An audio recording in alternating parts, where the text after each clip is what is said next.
그 물을 좀 받아서 흘러갈 수 있는 통로를 하나 좀 만들자. 그래가지고 여러분이 보셨던 사각 맨홀이 있죠. 사각 맨홀을 설치할 계획을 가지고 그거를 이제 교체를 했습니다.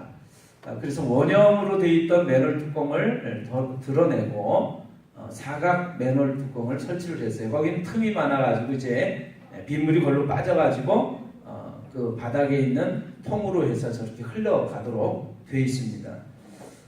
근데 하다 보니까 그것만 해서는 안 될 것 같아가지고 PVC관으로 되는 수로를 또 손을 좀 보자. 손을 보다 보니까 문제가 많이 생겨 있더라고요. 그 PVC 수로 밑으로 물이 흘러가가지고 잘못하면은 비가 많이 오면은 저희들이 돌을 쌓아놓은 그것들이 다 허물어져가지고 붕괴가 될 수 있는 그런 상황이 돼 있더라고요. 그래서 할 수 없이 모든 걸 다 드러내고 걱정할 필요가 없는 이제 콘크리트관으로 설치를 하자 이렇게 해서 공사가 진행이 됐습니다. 아무튼 제가 여러분들한테 동그란 그 맨홀 뚜껑을 들어보라고 한 것은요. 맨홀 뚜껑과 함께 그 주변에 또 틀이 있는데 틀도 또 원형으로 되어 있죠. 그거 자체가 너무나 무거워가지고 목사님하고 둘이서 그냥 아무리 이렇게 들고 하고 막 애를 쓰다가 안 돼가지고 이제 지렛대를 이용해가지고 움직여서 이렇게 빼놨는데 너무나 무거워가지고 그래서 그걸 이제 들어놓고 잠깐 앉아서 이제 얘기를 나누게 됐어요. 너무나 무거운 물건을 이제 들고 난 다음에 그래서 이야기를 하다가 우리 원로 목사님께서 옛날 이야기를 좀 하셨습니다. 어떤 한 장로님의 밭에서 아주 무거운 쇠붙이가 발견이 됐대.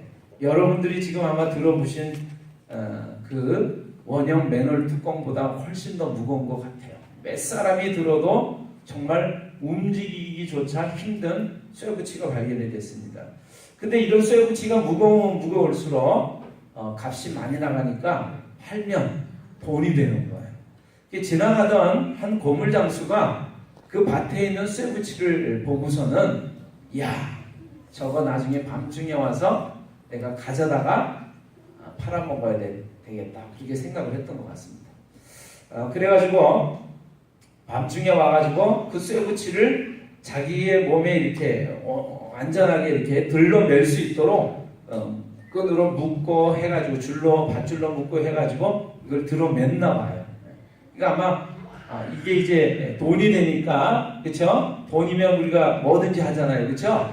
그러니까 그냥 용을 써가지고 간신히 들었나 봐요. 들고서 한 걸음, 두 걸음 이렇게 옮기다가 그만 이렇게 웅덩이 같은데 발을 헛디뎌가지고 자빠진 거예요.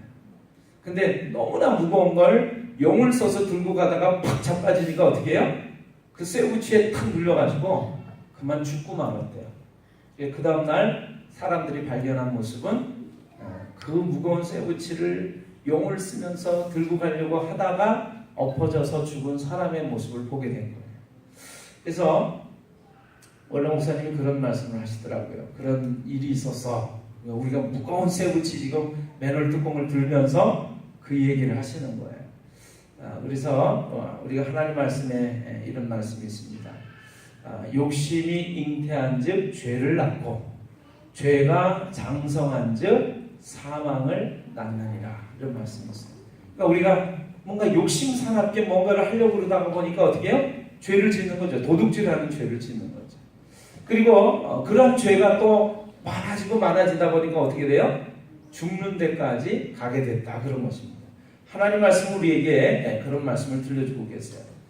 자, 또 하나의 이야기를 나누게 됐는데 한 공무원이 있었답니다. 이 공무원은요 자신이 하는 일의 특성상 시간적인 여유가 조금은 많은 그런 사람이었대요. 뭐냐면 체육관을 관리하는 일을 했던 분이라서 체육관은 평소에 늘 사용을 하지 않잖아요. 그래서 웬만큼 이제 사용을 하고 난 다음에는 정리해놓고 계속해서 그것을 유지하고 관리하면 되는 거니까 시간적인 여유가 좀 많았던 것 같습니다. 그래서 그 많은 시간적인 여유를 어떻게 사용을 할까 그러다가 이분이 옛날 일인데요. 농사 짓는 기계를 하나 샀대요. 콤바인이라고 하는 농사 짓는 기계를 샀습니다. 그래가지고 그 기계를 가지고 이제 일손이 많이 딸리고 힘든 그 농촌 마을의 사람들에게 그 기계를 이제 빌려주기 시작을 했어요. 근데 그냥 기계만 빌려주는 게 아니라 자기가 직접 운전해 주면서 트랙터 같은 이런 농기계를 운전해 주면서 이제 그 수고한 비용을 받은 거죠. 지금은 기계가 많이 생겨 있고 또 가지고 있기 때문에 그런 일이 없지만 옛날에는 일손은 딸리고 그 기계가 수십 명분의 일을 해주니까 그 기계를 요청해서 일을 좀 해달라고 하는 사람들이 많았던 것 같습니다. 그러니까 이분은 낮이나 밤이나 일을 하면서 또 그 비용을 청구해서 돈을 많이 벌었다고 그래요. 그러니까 그렇게 돈을 이제 많이 벌고 하는 모습을 보면서 사람들이 이제 그만하면 되지 않을까 이런 생각을 했는데도 불구하고 이 사람은 쓸 줄은 모르고 그냥 모으기만 했던 거죠. 그래서 어떤 사람들은 그 사람이 그래도 부지런해, 성실해, 참 허튼데 돈을 쓰지 않고 돈을 잘 모아 이렇게 칭찬하는 사람도 있었지만 그 사람은 너무나 모으기만 하지 쓸 줄을 몰라, 구두쇠 같아, 너무 욕심쟁이야, 그렇게 이제 욕을 하는 사람들도 있었대요. 이 사람이 돈을 이제 많이 벌려고 그러니까 어떻게 했겠어요? 낮이고 밤이고 이제 일을 했는데 늦은 밤에도 불을 켜고 그 농기계 운전을 하면서 일을 해줬답니다. 근데 어느 날 밤늦게 이제 일을 하고 이제 밤이 늦었으니까 빨리 집에 돌아가고 싶었겠죠. 그래서 빨리 가고 싶은 마음에 지름길을 택한다고 하는 것이 경사가 진 언덕길을 이렇게 올라가서 빨리 집에 가고 싶은 마음에 운전을 한 거예요. 근데 비탈진 길을 오르다 보니까 이 농기계가 넘어져 버렸습니다. 그래가지고 이 사람이 농기계와 함께 이제 넘어져서 쓰러졌는데 그 모습으로는 그렇게 생명까지 문제가 생기지는 않았을 텐데 이 사람이 엎어지면서 그냥 처박힌 곳이 얕은 물이 흐르고 있는 개울물이었다고 해요. 그러니까 엎어지면서 그 개울물에 소위 말하는 이제 코를 박고서 처박힌 거예요. 그러니까 숨을 쉴 수가 없는 거죠. 그래서 다음날 역시 사람들이 발견한 모습은 그 얕은 물에 코를 박고 죽어있는, 숨이 막혀서 죽어있는 한 사람을 발견한 것입니다. 돈을 버는 것도 좋지만 그것을 어떻게 모으고 어떻게 쓸 것인가 우리가 굉장히 중요한 거죠. 이 감리교를 창시한 영국의 요한 웨슬리 목사님이 있습니다. 요한 웨슬리 목사님은 이런 얘기를 했어요. 돈을 여러분 많이 버십시오 그랬대요. 여러분 그러면 여러분 돈 벌기 싫으세요? 네. 돈 많이 벌고 싶으시면은 제가 이렇게 얘기할 때 아멘 하시면 좋을 것 같아요. 네. 여러분 돈을 많이 버시기를 바랍니다. 아멘. 아멘. 아멘 하면 이제 그 말대로 되는 거예요. 그리고 여러분 돈을 많이 저축하시기를 바랍니다. 아멘. 네, 아멘. 그리고 여러분 그 많이 벌고 많이 저축한 돈을 또 많이 베풀기를 바랍니다. 아멘. 네. 여러분 다 세 번 아멘을 하셨어요. 근데 이 요한 웨슬리 목사님이 영국에 아주 큰 회사를 많이 차려가지고 운영하고 있는 사장님들을 모아서 예배를 드리다가 말씀을 전했대요. 그래서 여러분 돈을 많이 버시기를 바랍니다. 그랬더니 여러분처럼 뭐라고 했겠어요? 아멘 그랬대요. 여러분 그리고 그 돈을 많이 저축하시기를 바랍니다. 그랬더니 아멘 그랬대요.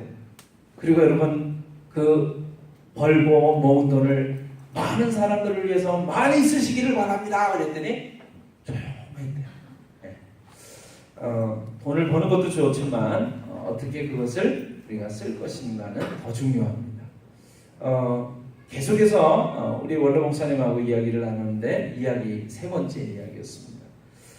어떤 얘기를 나누게 됐냐면 예수님을 믿었기 때문에 하나님의 자녀가 되고 그리고 집사님이 되고 권사님이 되고 장로님이 된 한 장로님이 계셨대요. 그 장로님의 부인은 권사님이셨습니다. 그런데 예수님을 믿고 장로가 되고 권사가 되기는 하셨지만 이 목사님이 이제 이 목회를 하시면서 보니까 이 분들이 굉장히 인색한 거예요. 어떤 일에 이렇게 돈을 사용해야 할 때 돈 내놓기를 싫어하고 돈 쓰기를 싫어하고 특별히 하나님께 헌금할 때 너무너무 인색한 거예요. 간신히 내놓는 돈이 1,000원 한 장, 10,000원 한 장 내놓는 것을 아주 힘들어 했답니다. 그러다가 이 부인되는 권사님이 이제 병이 들어서 그만 돌아가시는 상황이 됐어요. 임종을 며칠 앞두게 됐는데, 자, 임종을 앞두게 되면 목사님을 청해서 임종 예배를 드립니다. 마지막으로 우리가 이 세상을 살아가는 동안에, 살아있는 동안에 하나님께 드리는 마지막 예배, 임종 예배를 드려요.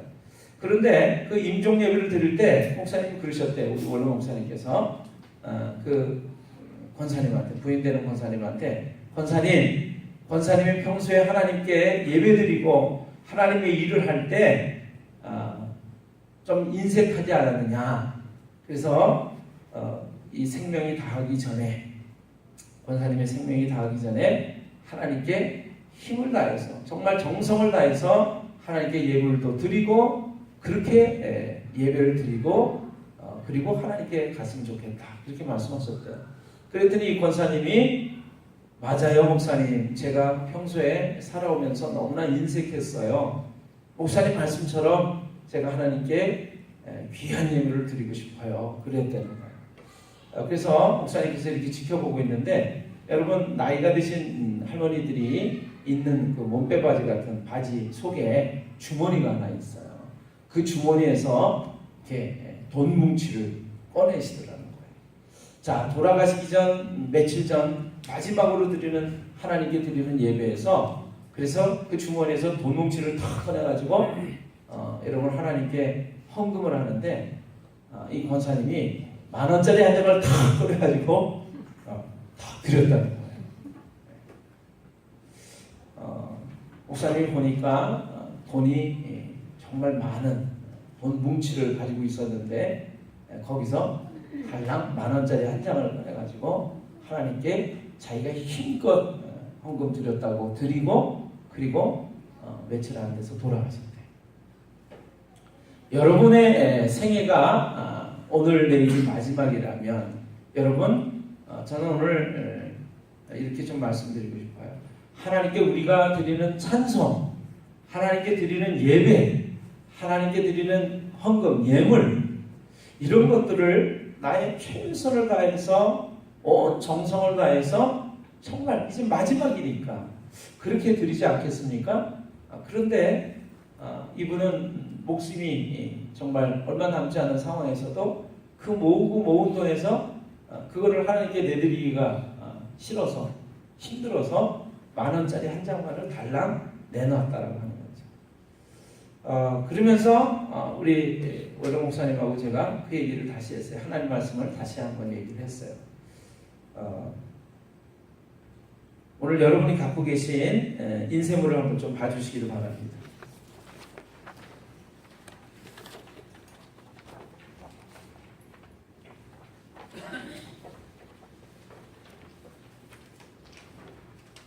자, 야고보서 1장 15절의 말씀입니다. 빨간색으로 되어 있죠? 같이 한번 읽어볼까요? 욕심이 잉태한즉 죄를 낳고 죄가 장성한즉 사망을 낳느니라. 욕심이 잉태한즉 죄를 낳고 죄가 장성한즉 사망을 낳느니라. 여러분, 사람들이 내일을 모르는데요, 그냥 오늘을 사는 동안에는 어떻게든지 돈을 많이 벌고 싶고 모으고 싶고 그리고 그것을 움켜쥐고 싶어 해요. 그런데 우리가 하나님 말씀을 이렇게 보면, 무언가에 대한 욕심이 이렇게 생기면 결국엔 그것은 죄를 낳게 된다, 그런 것이죠. 뭔가 욕심을 가지게 되고 그리고 거기에 대한 생각을 많이 하다 보면 그것을 이루기 위한 나쁜 행동, 죄를 저지르게 되고, 그 죄가 자꾸 쌓이고 쌓이면 마지막에 어떻게 된다고요? 죽는 모습이 있게 된다라고 하는 것입니다. 제가 보니까 장로님이라고 그랬어, 권사님이라고 그랬어, 우리 집사님들이라고 그래서 또는 목사님들이라고 그래서 그런 욕심에서부터 자유로운 것 같지는 않아요. 제가 목사가 돼서 이렇게 살아가고 있는데 제가 아는 어떤 목사님을 보면요, 그분은 돈에 대한 욕심이 너무나 많아요.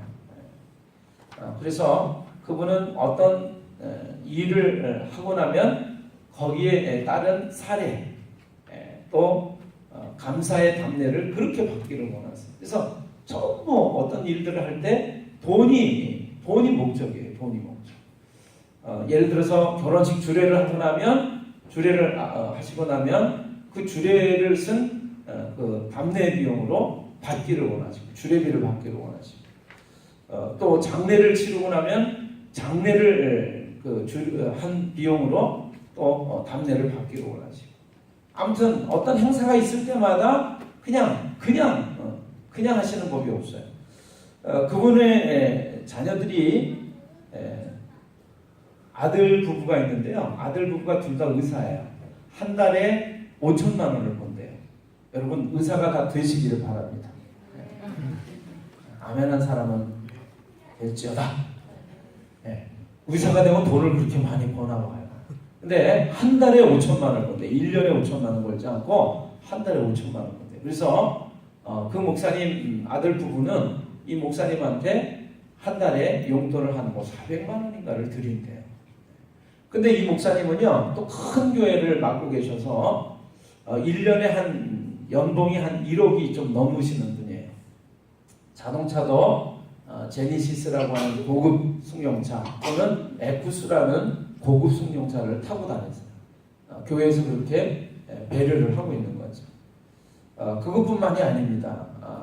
이분은요, 연세가 좀 드셨는데 이제 내일 모레면 은퇴를 하세요. 근데 이분이 국민연금을 옛날부터 들으셔가지고 지금 60세가 넘으셨기 때문에 이제 70에 가까운 나이신데 이분은 국민연금도 지금 요즘에 받으신대요. 수십만 원씩 받고 계시대요.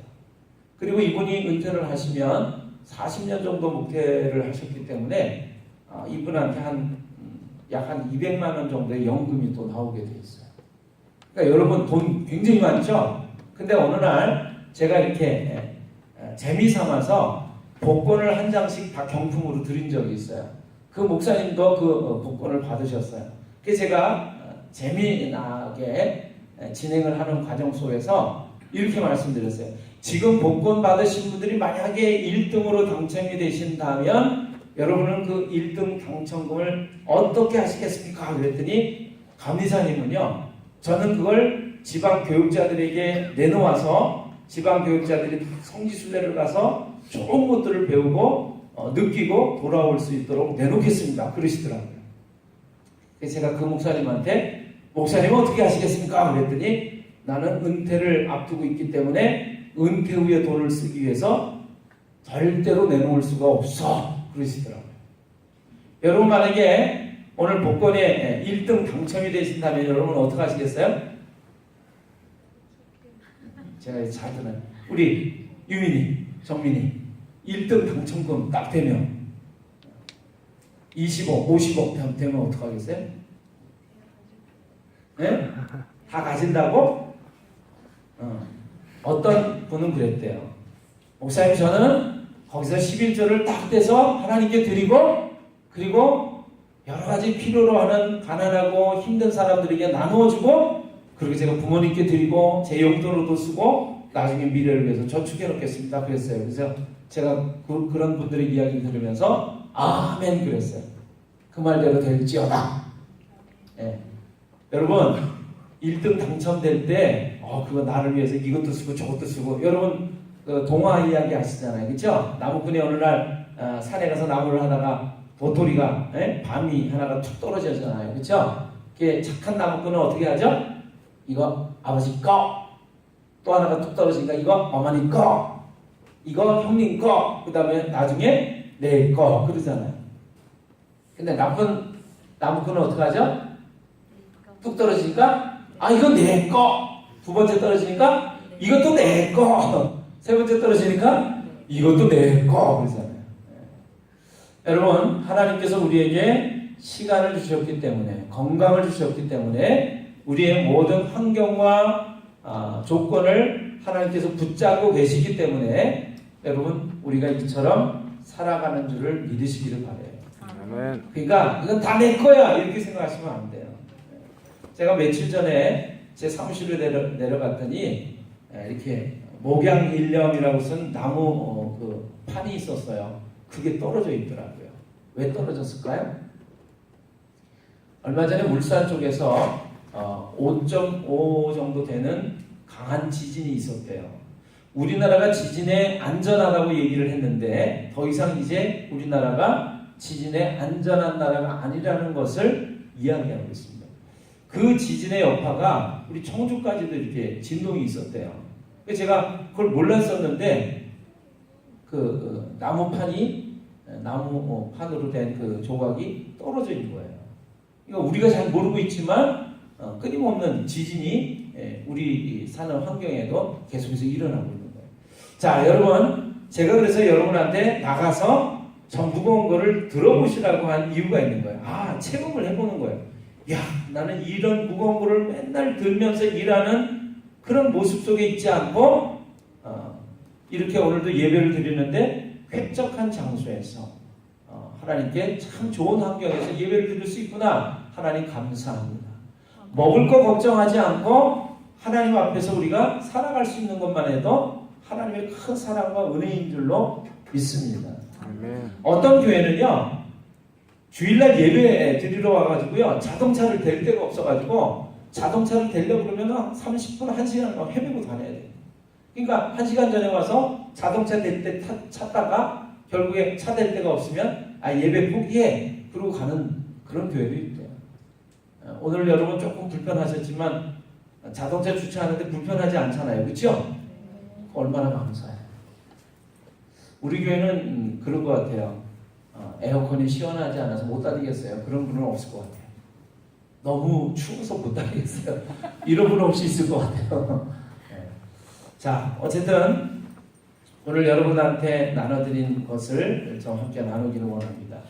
자, 여러분 봐주실까요? 인셈을. 자, 주기적으로 있는 지방연합부흥성회 또는 부흥사교회를 통해서 성도들뿐만 아니라 지방의 많은 목사님들, 사모님들도 교육자들도 큰 은혜를 받고 세임을 얻고는 합니다. 어느 때는요, 말씀이 별로 은혜가 안 되고 말이죠. 그냥 밋밋해. 별로 감동이 없어. 그렇게 그냥 스쳐 지나가는 듯 할 때도 있어요. 그런데 한번 우리가 하나님의 말씀을 들으면요, 그 들려진 말씀이 두고두고 고기를 계속해서 씹으면 맛이 나는 것처럼 계속해서 하나님이 주시는 은혜를 받게 하고는 합니다. 자, 예수님께서는 사람이 떡으로만 살 것이 아니라 뭘로 산다고 말씀하셨어요? 하나님의 입에서 나오는 모든 말씀으로 살 것이다. 이렇게 말씀하셨어요. 사람이 먹을 것 있으면 살지 뭐 다른 거 갖고 사나? 아니에요. 예수님께서는 하나님의 입에서 나오는 말씀을 통해서 사람들이 살아간다라고 말씀을 하셨습니다. 근데 그 말씀은 참으로 진실로 사실입니다. 우리가 말이죠, 먹을 것 가지고 사는 게 아니라 우리 마음을 따뜻하게 해주고 행복하게 해주고 기쁘게 해주고 힘이 되는 말을 들을 때 우리는 살아가는 의미를 느껴요. 하나님의 말씀을 통해서 우리가 어떻게 살아야 하는지를 하나님께서 알려주실 때, 깨닫게 해주실 때 우리는 어떤 생각을 하냐면, 그래, 하나님의 말씀을 통해서 우리가 살아가는 것이구나 하는 것들을 깨닫게 됩니다.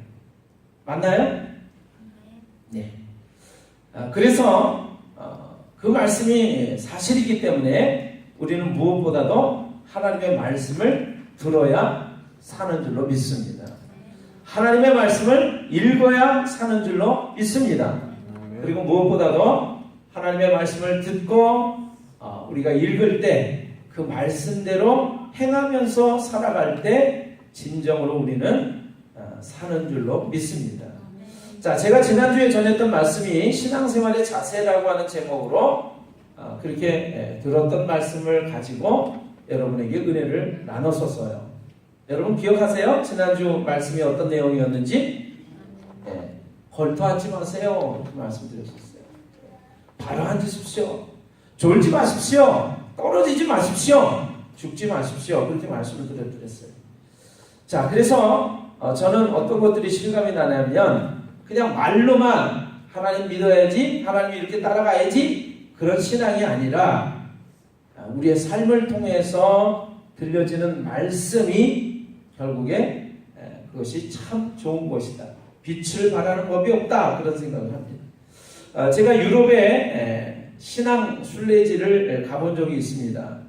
그래서 제가 이제 그리스의 마테오라라고 하는 지역을 가봤어요. 그 마테오라는요, 하나님 믿으면 죽이고 핍박하고 박해를 하니까 그런 것들을 피해서 깊은 산속 높은 산골짜기로 올라가서 거기서 숨어 지내면서 섬기는 거예요. 하나님을 믿고 섬기는 거예요. 그러다 보니까 그 높은 산골짜기에 집이 하나씩 지어지고 그런 사람들이 모여지다 보니까 수도원이 됐습니다. 사진을 좀 보여주실까요?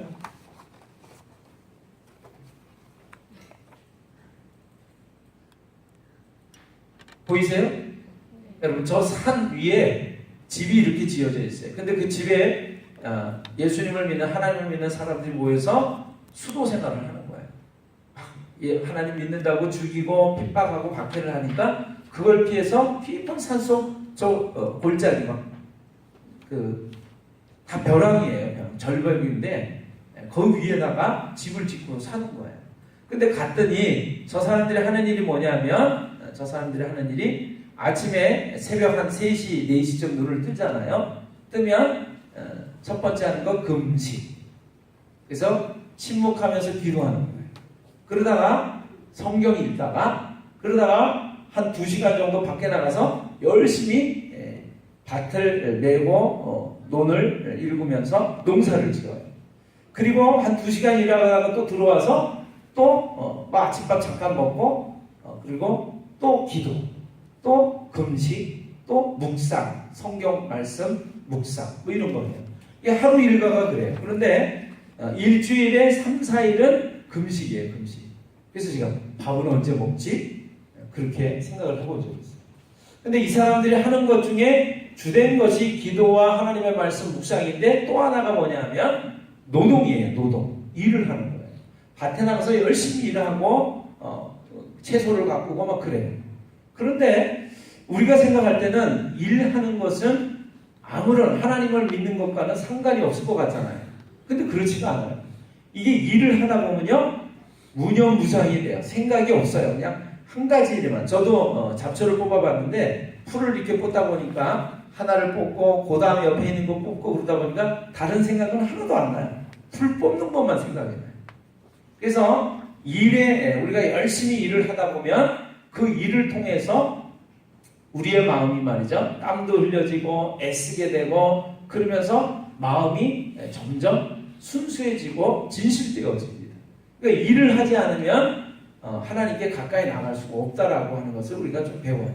그래서 하나님은 말로만 하나님 제가 믿어요 이렇게 말하는 것이 아니라 우리의 삶을 통해서, 일을 하는 것을 통해서 하나님을 섬기기를 바라세요. 여러분 믿으시기를 바랍니다. 그러니까 열심히, 학생들은 열심히 공부를 할 때 하나님이 그 열심히 공부하는 모습 속에 함께 하시는 거예요. 반찬을 만들고 밥을 만드는 엄마의 일을 열심히 할 때 하나님이 그 가운데 함께 하시는 거예요.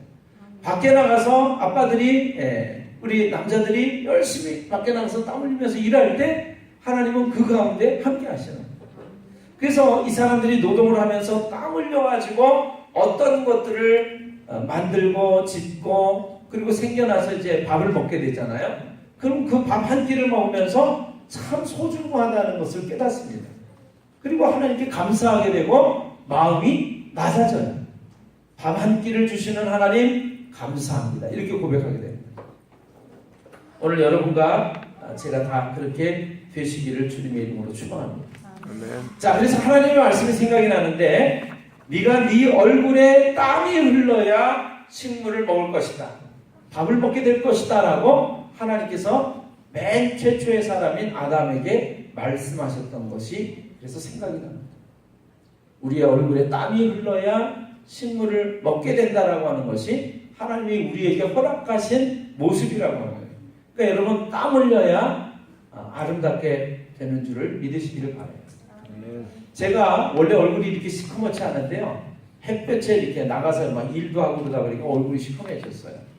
그래서 요즘 집에서 우리 애들하고 제 아내가 막 놀려요. 얼굴이 시커멓다고.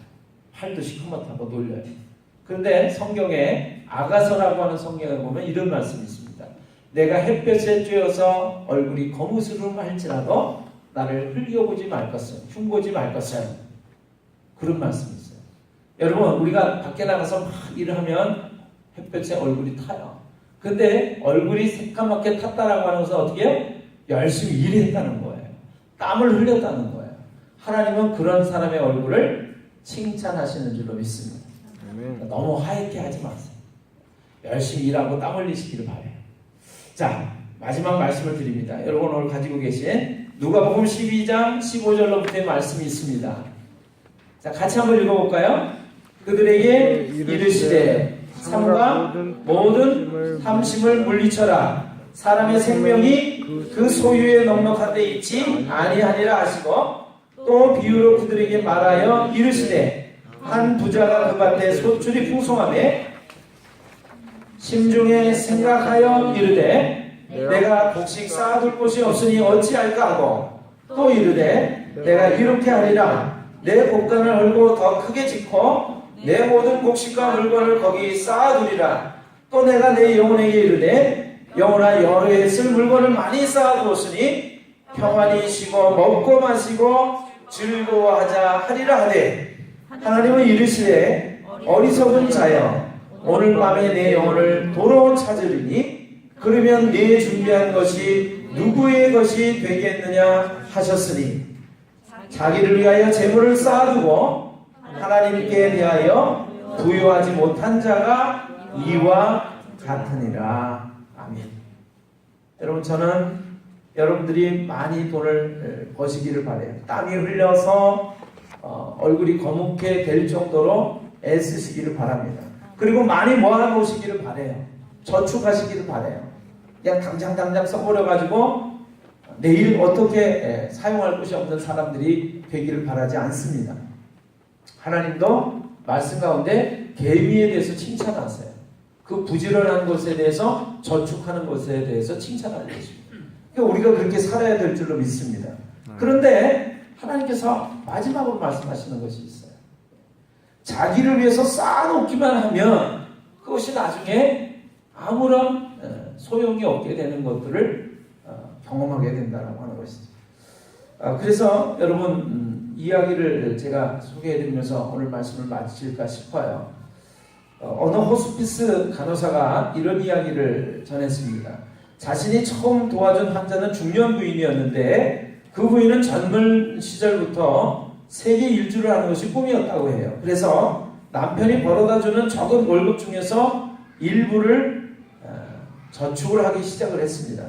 그 돈은 하늘이 두 쪽이나도 쓰지 않을 결심을 하고 사회봉사단체에서 버려지는 사람, 죽어가는 사람을 위해서 1,000원 한 장 내달라고 하는 요청도 단호히 거절하면서 대학에 합격한 시누이가 등록금 좀 꿔달라고 할 때도 냉정히 거절해 가면서 모으고 모았대요. 남편이 퇴직을 하면 함께 떠날 세계 일주의 꿈을 이루기 위해서 단 한 푼도 헤프게 쓸 수가 없었던 것이죠. 그런데 그랬던 그녀가 그만 암에 걸리고 말았습니다. 그리고 결국 악착같이 그렇게 모았던 세계 일주 비용을 한 푼도 써보지 못하고 세상을 떠나버리고 말았어요. 여러분 오늘 누가복음을 통해서 하나님의 말씀을 통해서 우리에게 들려주시는 것이 바로 그 말씀이에요. 자기를 위해서 쌓아놓고 하나님께 대해서 부요한 마음을 가지지 못한 이들, 진정 하나님의 말씀대로 살아가는 것이 어떤 줄 몰랐던 이들이 맞이하게 되는 최후의 모습이 이러하다는 것을 우리에게 가르쳐주고 계십니다. 오늘 여러분과 제가 하나님의 말씀을 통해서 변화되어지시기를 주님의 이름으로 축원합니다. 많이 벌고 많이 저축하되 그것을 보람있게 잘 사용하시는 귀한 사람들이 다 되시기를 주님의 이름으로 축원합니다. 기도하겠습니다.